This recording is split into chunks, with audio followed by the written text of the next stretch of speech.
Shri Chirag Paswan. Thank you so much, Speaker sir. Sir, सबसे पहले I would want to take this opportunity to congratulate you on behalf of my party, लोक जनशक्ति party Ramvilas. Sir, हम लोगों को बहुत खुशी है आपको पुनः इस चेयर पर देखकर. 18वीं लोकसभा में जिस तरीके से पुनः आपको ये जिम्मेदारी मिली है, हम सबका सर 17वीं लोकसभा का एक अपना अनुभव है. उस वक्त जिस तरीके से आपने महिलाओं को और युवाओं को, ऐसे सांसद जो पहली बार चुनकर आए, सर उनको आपने प्रोत्साहित करने का काम किया, सामने से आपने उनको मौका देने का काम किया. सर, इस बार मेरी पार्टी में भी महिलाओं और युवाओं की तादाद है.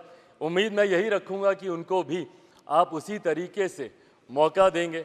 मेरे नेता, मेरे पिता आदरणीय रामविलास पासवान जी के विचारों को लेकर हमारी पार्टी आगे बढ़ने का काम कर रही है. आपने पिछले 5 साल में सर इन तमाम विचारों को इस सदन में रखने का मौका दिया और इस बात को सर कहने में मुझे कतई कोई संकोच नहीं है कि आपके द्वारा जो फैसले पिछले 5 सालों में लिए गए, उसने संविधान की मर्यादा को बढ़ाने का काम किया और लोकतंत्र को और मजबूती देने का काम किया.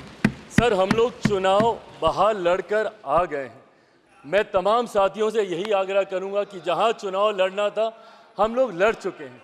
अब हम सब की जिम्मेदारी है कि अपने अपने क्षेत्र के मुद्दों को हम लोग यहाँ पर रखें और अपने देश को आगे लेकर जाने की जिम्मेदारी के साथ हम लोग यहाँ पर कार्य करने का प्रयास करें.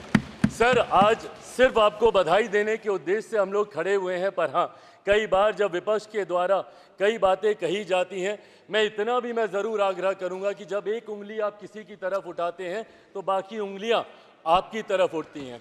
जब आप सत्ता पक्ष से किसी एक आचरण की उम्मीद रखते हैं तो वही उम्मीद हम लोग भी आपके राज्य में उसी आचरण की उम्मीद रखते हैं. कई राज्यों के ऐसे उदाहरण हैं, मैं नाम लेना नहीं चाहूँगा, पर जब आप स्पीकर के पद की बात करते हैं, आप डेप्यूटी स्पीकर के पद की बात करते हैं, तो कई राज्य ऐसे हैं जहां पे स्पीकर का पद और डेप्यूटी स्पीकर का पद भी आप ही के पास है, जहां पर सरकार एनडीए का कोई घटक दल नहीं चला रहा, विपक्ष के दल चलाने का काम कर रहे हैं. ऐसे में सर, इस उम्मीद के साथ कि अगले 5 साल आपका नेतृत्व, आपका मार्गदर्शन उतनी ही खूबसूरती से हम लोग को मिलता रहेगा जैसे पिछले 5 सालों में मिला. मैं एक बार फिर से अपनी पार्टी की तरफ से, लोक जनशक्ति पार्टी रामविलास की तरफ से आपका पुनः स्वागत करता हूं. पिछले 5 साल के लिए आपको बधाई देता हूं और अगले 5 साल के लिए आपको शुभकामनाएं देता हूं. धन्यवाद सर.